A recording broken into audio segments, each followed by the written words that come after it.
আজকে যা ভালো লাগে হয়তো আবার বদলে যেতেও পারে কাল।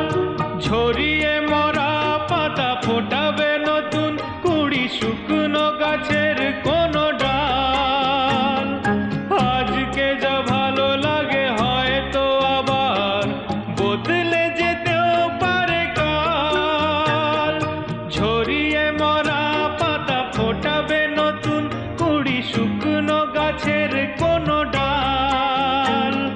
সুখ স্বপ্নের সুর ছন্দের, ও সুখ স্বপ্নের সুর ছন্দের কেন ময়ূর পঙ্খী পাই না? যা পেয়েছি আমি তা চাই না, যা চেয়েছি কেন তা পাই না।